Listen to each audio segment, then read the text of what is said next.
This is my message to all my English-speaking friends around the world. I'm a homeopath working in Munich, Germany for more than 30 years. When I first realized the process of the virus infection of the COVID-19, I tried to understand what is the meaning behind it.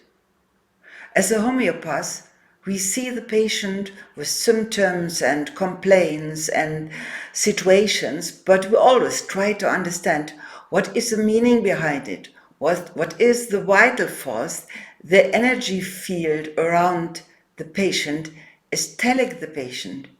Because our process is to try to integrate the whole life into the human being. Try to complete the patient with the homeopathic treatment.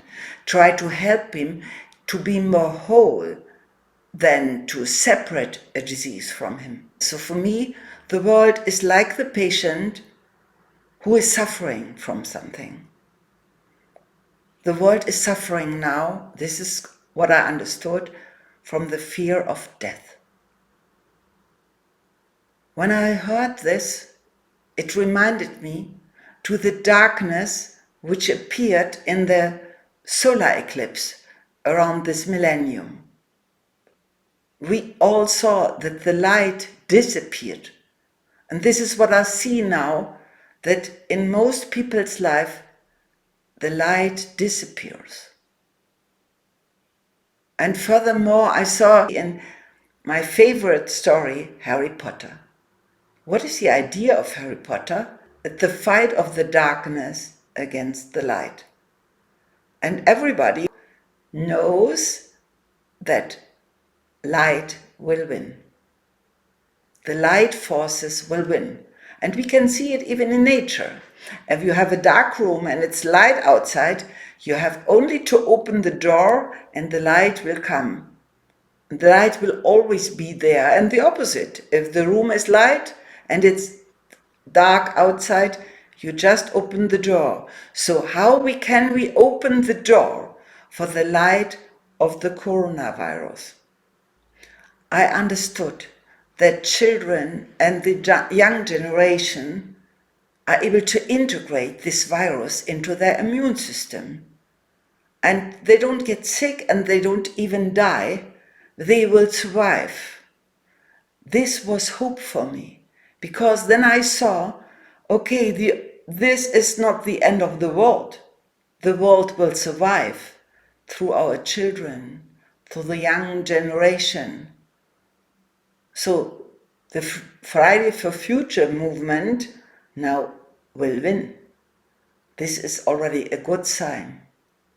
And the second good sign, what I saw, was that our food and our water, they are safe.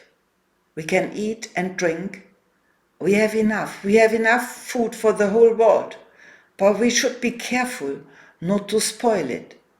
We should be careful what we are doing with it. We should be thankful for that we have enough for us to live, to survive.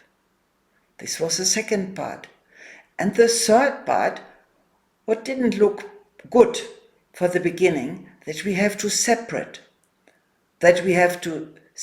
ourselves. We are not allowed to be with other people. We are not allowed to join people we don't know. We are not allowed to live in groups anymore. What is the light behind this? What I understand is that we have to learn to be with ourselves, because we don't know it anymore. We forgot. We live in the you. We live only in the outer world. We live only in this, what we see in the other person. But first of all, you have to be safe in yourself. And this is the message what the coronavirus can give us. Please look after yourself and then care of the others. And this is a process we are all going through. It's like a birth process. We are going into a new situation. We don't know what will be the future yet. We don't know it. It's not quite clear yet. It's like in the birth process, the baby has to bow the head, have to bend to follow the process of the darkness of the labor process. And finally, there will be light outside. The future will be different. And we will be together, but in a different way. As individuals, we understood ourselves. We have found ourselves. This is a message of this process. Thank you for listening.